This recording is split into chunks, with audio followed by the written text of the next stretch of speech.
สบายดีมื้อนี้โนจะพามาเบิ่งรถ GSC GN8 รถตู้ VVIP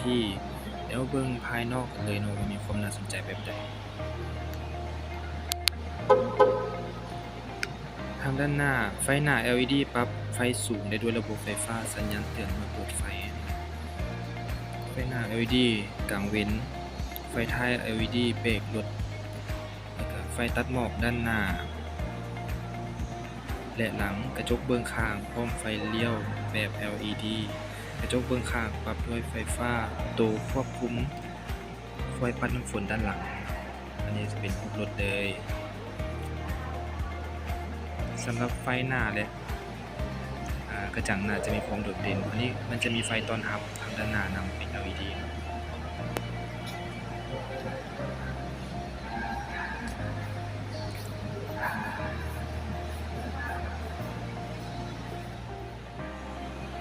อันนี้เป็นไฟ LED ไฟเลี้ยวเนาะตัวนี้ก็จะขึ้นแสงภายในสำหรับล้อแม็กเป็นล้ออลูมิเนียมอัลลอย17ขนาด17นิ้วด้วยกันจะเป็นด้านท้ายจะมีไฟ LED ด้านท้ายนำไฟเบรกรถเป็น LED เส้นกันจะเป็นโลโก้ GN8 เลยสำหรับรุ่นนี้จะเป็นรุ่นท็อปเลยเนาะเป็นรุ่นแบบว่าตกแต่งเป็นรุ่นทำชิดที่ว่าเขาตกแต่งมาแบบจัดเต็มเลยนะตัวนี้มาเบิ่งด้านในกันเนาะด้านในกันก็จะมีรูปทรงที่สวยงามนี่เป็นโลโก้ของทำชิน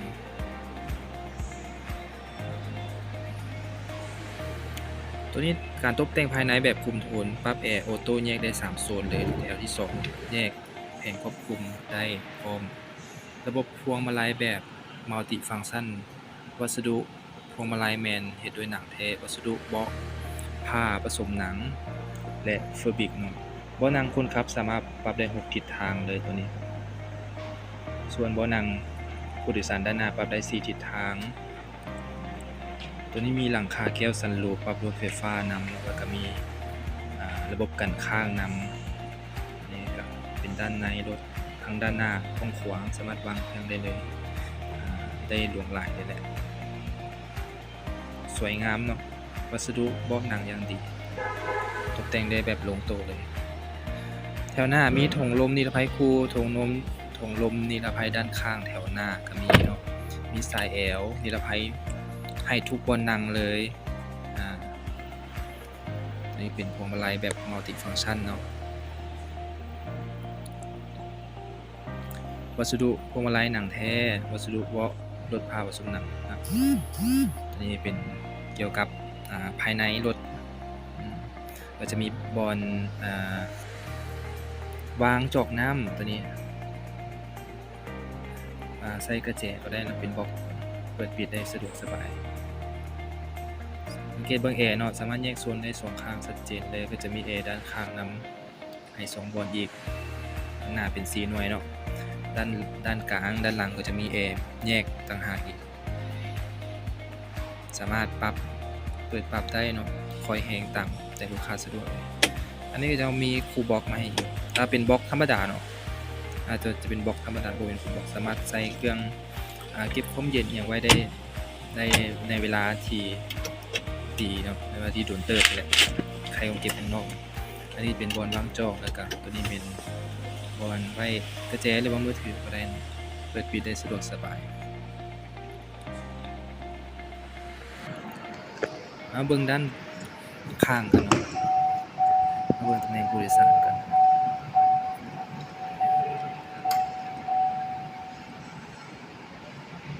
สำหรับเบาะผู้โดยสารด้านแถวที่2สามารถนวดได้ตัวนี้เป็นวัสดุเบาะหนังเนาะหลังคาตกแต่งด้วยไฟ LED สวยงามตัวนี้อันนี้เป็นฮาร์บอนเปิดจักรเนาะเราเปิดจักรเปิดไฟมันก็จะมีมุบมิบมาสวยงามตัวนี้เป็นเบาะวัสดุหนังอย่างดี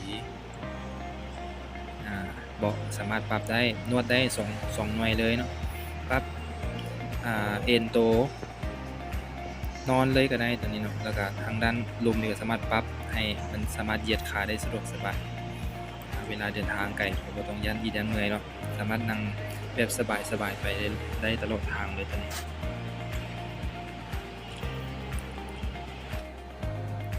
อันนี้เป็นผู้โดยสารทางผู้โดยสารด้านหลังเนาะสามารถเข้าไปนั่งได้เลย3บ่อนั่งแถวที่2 2บ่อนั่งแล้วก็แถวหน้า2บ่อนั่ง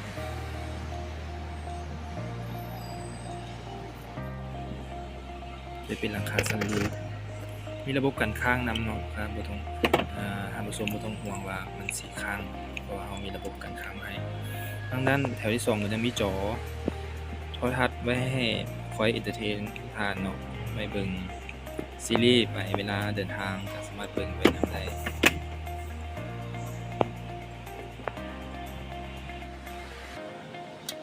ก็จะมีลูกเล่นบอลวางจอกมีหูเสียบ USB เนาะใส่ชาร์จโทรศัพท์แล้วก็มีที่จุดอันนี้เป็นหูเสียบคือกันทางลงก็จะเป็นบล็อกไว้เครื่องอย่างเล็กๆน้อยๆลูกเล่นหลายจะเป็นโลโก้ทำชี้เนาะที่ตกแต่งมาแล้วตรงนี้